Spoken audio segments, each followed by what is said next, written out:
Let's make easy sourdough sandwich bread. First, we're going to add 650 grams of water to a large bowl, then 300 grams of active sourdough starter. Mix well. Then we'll add 45 grams of honey and 40 grams of olive oil. Mix well. Then 1,000 grams of flour and 20 grams of salt. Mix well. At this point, you're going to want to get your hands in there. Make sure your hands are wet. Cover and rest for 1 hour.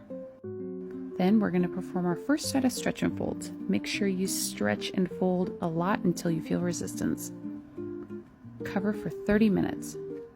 Then we'll do our second set of stretch and folds. These are called coil folds. I prefer them, but either is fine. Cover and rest for 30. We'll do our third set of stretch and folds. Look how much resistance there is now. There's a lot of gluten structure. We love to see it. And look at that beautiful bubble. At this point, you can do another set of stretch and folds or just do 3. That's fine. Cover and put it in the fridge overnight. The next morning, take it out and we'll rest it on the counter for 2 hours. Look how beautiful it's risen, and look at those bubbles. See it? Now put some flour or rice flour down on your counter and turn out the dough.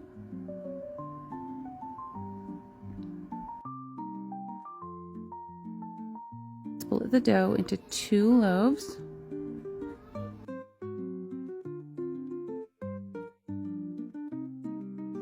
At this point, you'll stretch it out into a large rectangle like you would a regular sourdough loaf. But we're going to make it nice and thin and pop any bubbles that you see. We don't want big air bubbles in our sandwich loaf. Next, we'll fold half of our dough over, fold the other half over, try not to overlap, and then we'll roll it up onto itself as tightly as possible, popping any bubbles along the way. Into a nice little log, tuck in your ends.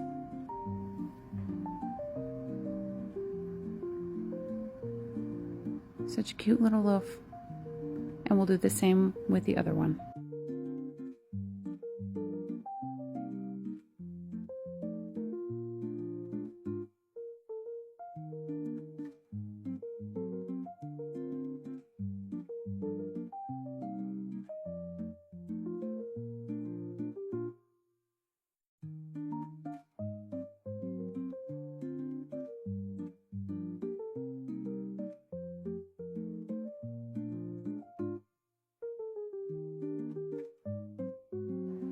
Now you'll take your bread pans, line them with parchment or spray with cooking spray, whichever you prefer.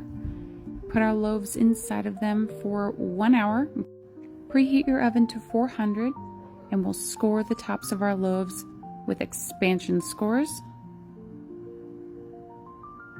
Take some foil and spray with cooking spray or oil so that it doesn't stick to our loaf. And cover loosely so when the dough rises, it doesn't get stuck to the foil.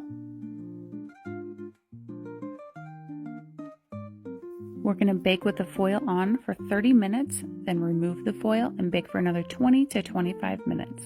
Look how beautiful these turned out. Look how these turned out, golden brown and fluffy. Rest for at least an hour before slicing into them, and happy baking!